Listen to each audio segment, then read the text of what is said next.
Global Affairs Analyst Collins Nweke joins me from Belgium via Skype to discuss more on this. Good to have you join us, Collins Nweke.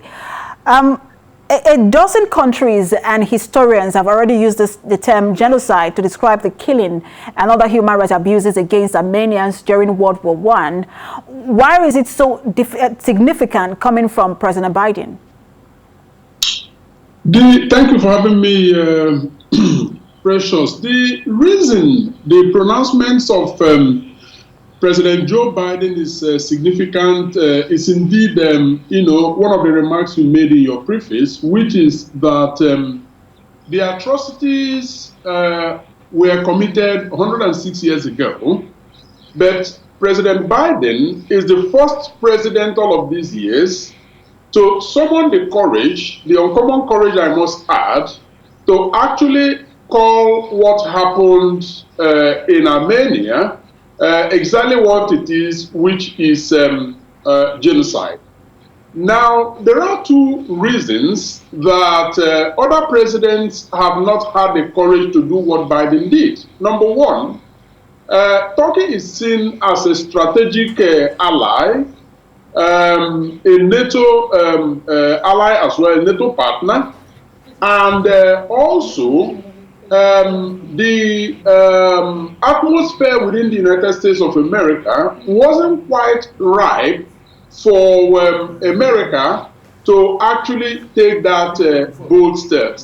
Another point behind all of this, perhaps insignificant to some people, but nevertheless it matters so much, is the fact that the atrocities actually predate the period when genocide was very clearly defined under the United Nations, rulings, because it happened in 1915, whereas the clear definition of genocide actually came about 1950. So people are then saying that that definition couldn't have come, and then you backdate the atrocities so that it catches up with, what happened by the Ottoman Empire era. So these are just some of the dynamics that we're playing. But ultimately, Biden thought it is the right thing to do. Absolutely. And we've seen the reaction coming from Ankara. President Tayyip Erdogan he has very strong objections to the term genocide. We saw his reaction the first time German parliament also decided to use the word genocide to describe the killing of Armenians. And you rightly noted that both countries are NATO allies, and we've already seen the strained relations between both countries over Syria, over what Turkey termed as attempted coup. This further strains that relations, doesn't it?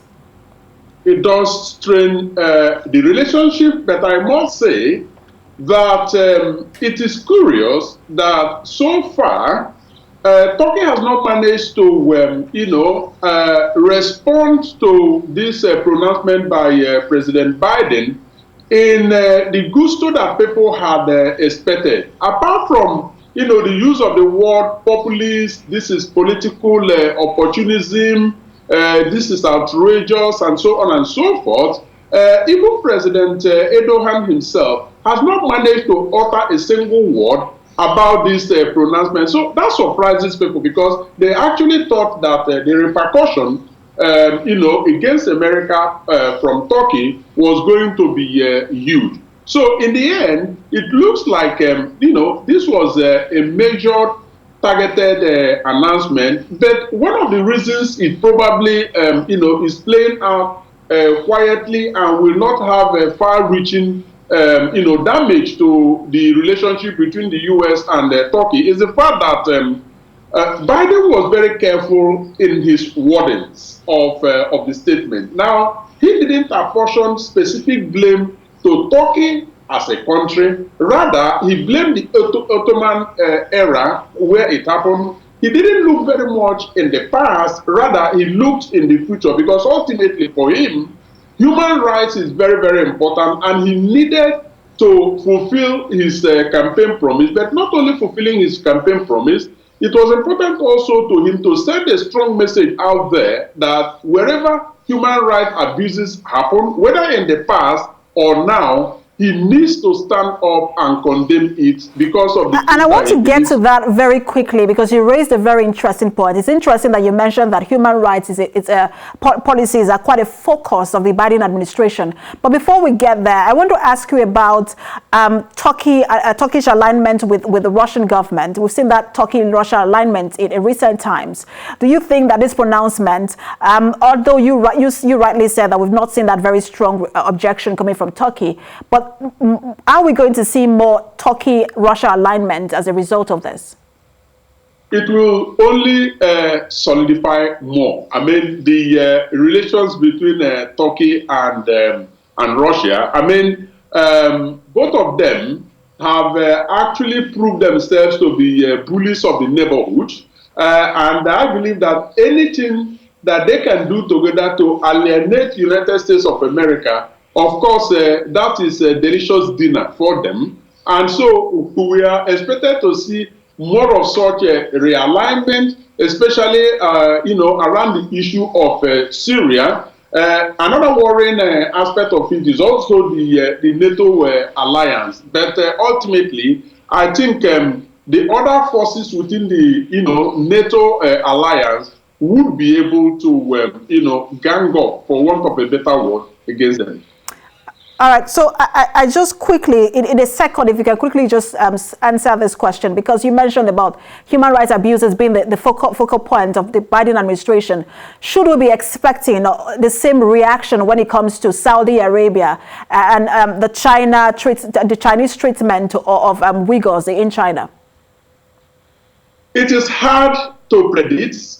But if we are to go by the precedent that Biden has set since becoming president and his international outlook, he's leaning very, very strongly towards human rights. It will not surprise anybody that he is going to make very clear statements. He's going to eschew from speaking, from both sides of his mouth as far as, those expected pronouncements are concerned. Yes, it wouldn't surprise anybody, but there is still a bit of wait and see as far as that is concerned.